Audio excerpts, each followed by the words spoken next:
Hello and welcome student, आपका स्वागत करते हैं क्लास 5th। हम ईवीएस के चैप्टर 3rd में आ चुके हैं। चैप्टर 3rd का हमारा फर्स्ट वीडियो लेक्चर है। चैप्टर का नाम है we are a bit different. हम थोड़े ही अलग हैं।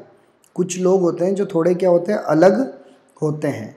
तो हम इस चैप्टर को पढ़ के समझने की कोशिश करते हैं। If you are blindfolded, अगर मान लो हम में से कोई क्या होता, ब्लाइंड होता। ब्लाइंड यानी अंधा, आपको पता है ना। ब्लाइंड यानी क्या होता है, अंधा जो देख नहीं सकता।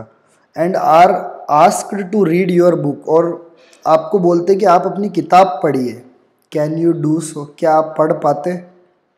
Your answer will be no, आपका आंसर क्या होता, नहीं। But there are many such people in the world who are able to see but they get education. हम जानते हैं कि इस दुनिया में ऐसे बहुत सारे लोग हैं who are unable to see. Unable to see का मतलब जो देख नहीं सकते। अनेबल का मतलब नहीं सकते, सी यानी देखना। अनेबल यानी वो देख नहीं सकते, बट दे गेट एजुकेशन, फिर भी उनको क्या मिल रही है, एजुकेशन मिल रही है। यानी क्या मिल रही है, शिक्षा मिल रही है। यानी वो देख नहीं सकते, फिर आप सोच रहे होंगे कि वो कैसे पढ़ते होंगे। Helen Keller's also couldn't see. एक हेलन केलर नाम की एक लेखिका थी, लिखने वाली थी, और उसके अलावा और भी बहुत काम किए हेलन केलर ने। ऑल्सो कुड नॉट सी, वो भी देख नहीं सकती थी। But she is renowned as an author, लेकिन आज वो किस नाम से फेमस है? रिनाउड का मतलब फेमस, फेमस होना या बहुत ही प्रसिद्ध होना। किस से प्रसिद्ध है? ऑथर। ऑथर का मतलब वो लेखक है, लिखने वाली है। ऑथर का मतलब कि वो बहुत कुछ लिखने वाली है, वो भी देख नहीं सकती थी। फिर ऐसा कैसे हुआ, तो हम इस चैप्टर में सीखेंगे। डिस्कस एंड टेल, कुछ बातें डिस्कस करनी है। Those people who are unable to see, how would they have read book. ऐसे लोग जो देख नहीं सकते, वो कैसे पढ़ते होंगे, वो किस तरह से पढ़ते होंगे। हमें पता है कि हम अगर देख नहीं सकते तो हम हमारी किताबों से तो क्या नहीं कर सकते, पढ़ाई नहीं कर सकते। उनके लिए कुछ अलग ही चीज़ें होगी जिसकी मदद से वो अक्षर को क्या करते होंगे, पहचानते होंगे। जैसे हमारी कॉपी में अगर ए लिख रखा है और मैंने यहाँ बी लिख दिया, और मैंने आपको बोला आंख बंद करके आप बताओ कि ये क्या है, तो क्या आप इसको छू कर बता पाओगे, टच करके बता सकते हो कि ये ए है बी है? नहीं बता सकते। लेकिन देखो, एक एक्टिविटी है, इन ए थिक क्लॉथ बैग, एक मैंने कपड़े का बैग लिया।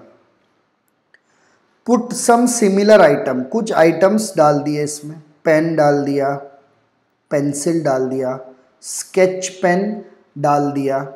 Ask one of your friend to put his hand in the bag and identify an item with his eye closed. बिल्कुल सिमिलर आइटम डाले। सिमिलर का मतलब समान, यानी बिल्कुल एक जैसे दिखने वाले। पेन डाल दिया, पेंसिल डाल दिया, बिल्कुल एक जैसे, और स्केच डाल दिया, स्केच पेन डाल दिया। और फिर एक दोस्त को बोला कि आंख बंद करके आइडेंटिफाई, आइडेंटिफाई का मतलब पहचानने की कोशिश करो कि इसमें कौन सा क्या आइटम है। How did you all identify those item, तो उसने बता दिया कि ये पेन है, पेंसिल है, ये स्केच पेन है, सब सही बता दिया उसने। वो सही क्यों बताया उसने? How did you all identify those item, आपके दोस्त ने कैसे पहचाना? तो आप बोलोगे कि कैसे पहचाना उसने? You might have identify the item by touching them, उसको छू कर उसने क्या किया, पहचाना। टच यानी छूना, उसने उसको छू कर क्या कर लिया, पहचान लिया कि ये ऐसा है तो पेन है, ऐसा है तो पेंसिल है, ऐसा है तो स्केच पेन है, तो छू कर पहचाना।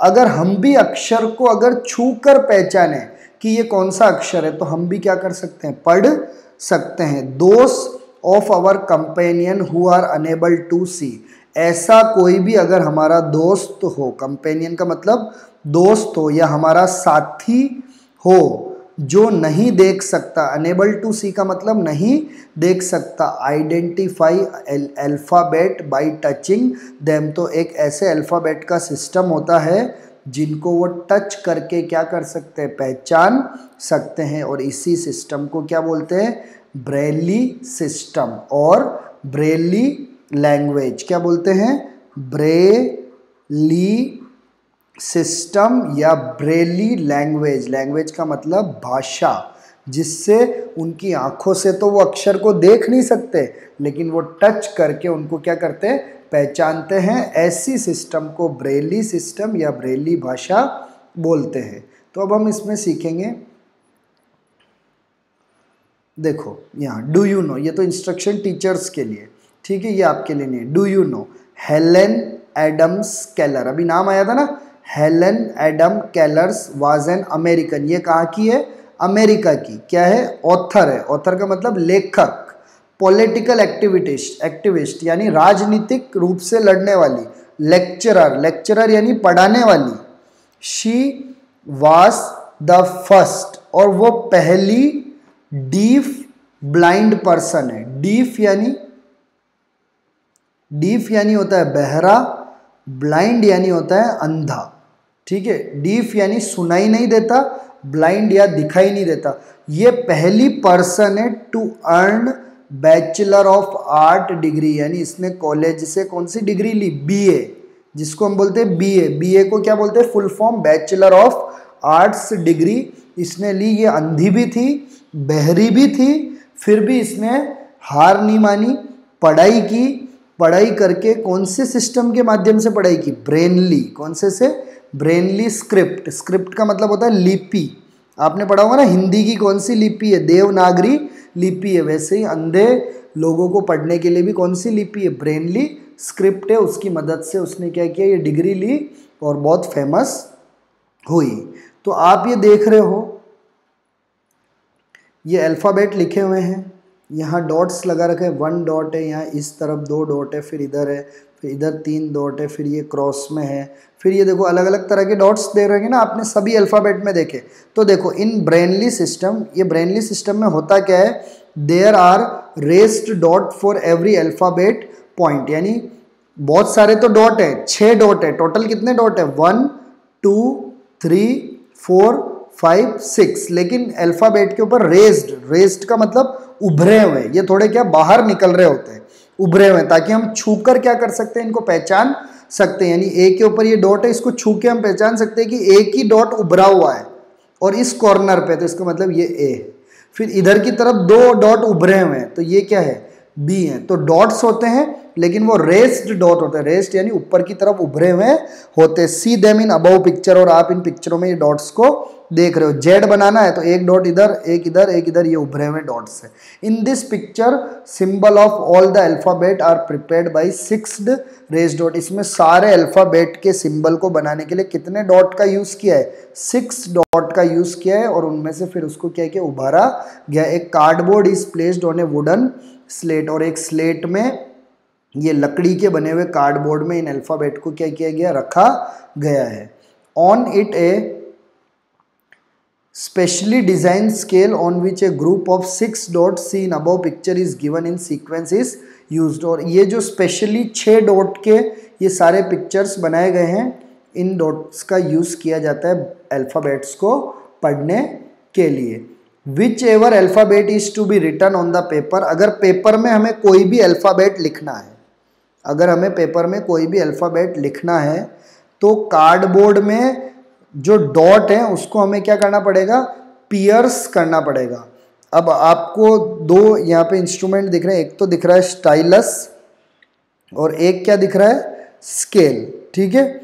और हमें क्या बोला है कि अगर हमें इसको पेपर में लिखना है, आपको कार्डबोर्ड मिल जाएगा जिसमें सारे अल्फ़ाबेट होंगे, और अगर उनको हमें पेपर में लिखना है तो हमें उसको क्या करना पड़ेगा, पियर्स्ड करना पड़ेगा। पियर्स्ड का मतलब आप लिख सकते हो छेद करना। क्या होता है, छेद करना हो सकता है, या पार करना हो सकता है।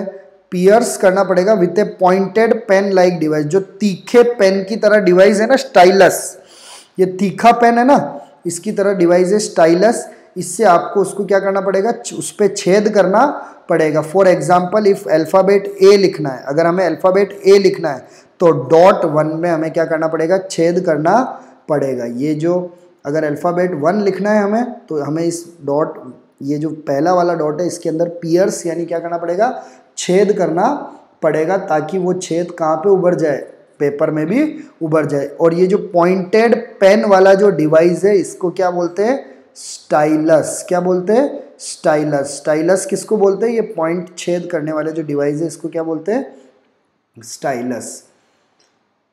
After piercing the dot on the paper, paper में डॉट को पियर्स यानी छेद करने के बाद, इट इज रिवर्स। रिवर्स यानी उसको उल्टा करना है। On the opposite side of the paper raise dot can be felt when touch, और फिर पेपर में वो डॉट को हम हाथ लगाकर क्या कर सकते हैं, फील कर सकते हैं। और feel by touching this raise dot content are identify, और उसके बाद टच करने के बाद हमें पता लग जाएगा कि वो कौन सा अल्फ़ाबेट है। तो कौन सा अल्फ़ाबेट को अगर हमें पहचानना हो तो हमें इस तरह से काम करना पड़ेगा। एक एक्टिविटी में लिख रखा है कि इंडिया को ब्रेनली लैंग्वेज में कैसे लिखते हैं। तो देखो ये इन्होंने एक बना रखा है, ये आपको दिख रहा है 1 2 3 4 5 6 डॉट होते हैं ना, 1 2 3 4 5 6। तो इंडिया को लिखने के लिए आई लिखना पड़ेगा।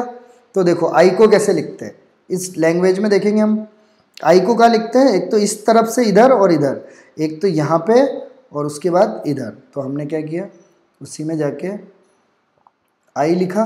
तो आई के लिए एक तो रेस्ट इधर होगा उभरा हुआ, और एक कहाँ होगा, इधर होगा, तो ये आई बन गया। वैसे एन को लिखने का ये तरीका है, डी को लिखने का ये तरीका, आई को लिखने का वापस यही तरीका, ए को लिखने का ये तरीका है। तो ऐसे करके आप राइट योर नेम, आप अपना नाम भी ब्रेनली लैंग्वेज का जो ऊपर चार्ट दे रखा है ना, उसकी मदद से आप अपना नाम भी क्या कर सकते हो, लिख सकते हो। तो ये लैंग्वेज किसी ने तो बनाया होगा ना, तो इस लैंग्वेज का नाम क्या है, ब्रेनली। क्या है, ब्रेनली। ये लैंग्वेज का नाम है BRAILLE, ब्रेनली लैंग्वेज है। और ये बनाने वाले का नाम भी क्या है, लुइस ब्रेली। तो उसकी कहानी हम पढ़ेंगे, ठीक है। The story of Braille language, ये ब्रेली लैंग्वेज कैसे बना, उसकी क्या स्टोरी है। Louis Braille lived in France, एक लुइस ब्रेली नाम का आदमी था जो कहाँ पे रहता था, फ्रांस में रहता था। वंस ड्यूरिंग हिज चाइल्डहुड, इसके बचपन के समय, when Louis Braille was playing in his father workshop, उसके पापा का एक क्या था, कारखाना था। वर्कशॉप का मतलब कारखाना, यानी कुछ सही करने का कारखाना था। उस कारखाने में वो क्या कर रहा था, प्ले कर रहा था, खेल रहा था। His eyes got hurt, और उस समय उसके आँख पे क्या लग गई, चोट लग गई। He lost his eyesight, और उसकी आँखें की रोशनी क्या हो गई, चली गई, यानी चोट लगने के कारण उसकी आँखों की रोशनी चली गई। Louis Braille was a brilliant student, लेकिन वो पढ़ने में क्या था, बहुत होशियार था। वो लुइस ब्रेनली क्या था, पढ़ने में बहुत ही होशियार बच्चा था। He was being taught differently, उसको अलग अलग तरह से पढ़ाया गया। It was very difficult to study those text book because it was more time consuming talking, यानी उसको बोल बोल के पढ़ाया गया। उसके घर वाले बोलते, वो सुन के याद करता, उसके घर वाले बोलते, वो सुन के याद करता। तो उसके दोस्तों ने भी उसकी मदद की पढ़ने में, सब ने उसकी मदद की, लेकिन उसको लगा कि ऐसे पढ़ने में तो क्या लग रहा है, बहुत ज़्यादा टाइम लग रहा है, कि कोई मुझे बोल के देगा फिर मैं उसको पढ़ूंगा, तो ऐसे तो बहुत टाइम लगेगा। During that period an army captain visit Louis Braille school, एक दिन क्या हुआ, एक आर्मी का कप्तान वहाँ पे आया। कहाँ पे आया, जहाँ पे लुइस ब्रेनली का जो स्कूल था, जिस स्कूल में ये लुइस ब्रेनली पढ़ता था ना, उस स्कूल में एक आर्मी का कैप्टन आया। And he showed the student and the teacher the language based on 12 point invented by himself, और उसने दिखाया कि 12 पॉइंट से, कितने पॉइंट से, 12 पॉइंट से उसने एक ऐसी भाषा बनाई है जिसको कौन पढ़ सकते हैं, अंधे लोग भी क्या कर सकते हैं, पढ़ सकते हैं। Louis Braille was very much impressed by the language, और लुइस ब्रेनली जो जिसको दिखाई नहीं देता था, वो इस लैंग्वेज को देखकर बहुत क्या हो गया, खुश हो गया। Louis Braille with effort modify this 12 point language into 6 point language. उसके बाद लुइस ब्रेनली ने अपना दिमाग लगाया और ये 12 डॉट वाली जो लैंग्वेज थी ना, उसको इसने किस में चेंज कर दिया, 6 डॉट में क्या कर दिया, चेंज कर दिया।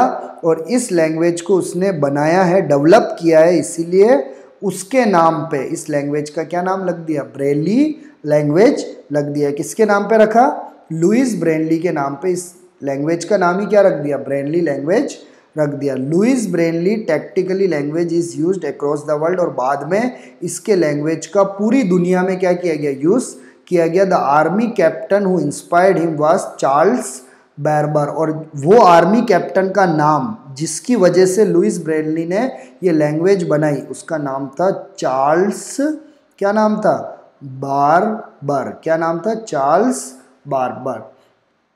You have learn that how the people who can not see can also study. आपने भी सुना होगा कि अंधे लोग जो नहीं देख सकते वो भी क्या कर सकते हैं, पढ़ सकते हैं। You might have seen such people who are also dumb and deaf. Dumb का मतलब जो बोल भी नहीं सकते और सुन भी नहीं सकते। These people communicate with the help of sine language. वो कौन से लैंग्वेज से बात करते हैं, साइन लैंग्वेज। साइन यानी इशारों की भाषा से।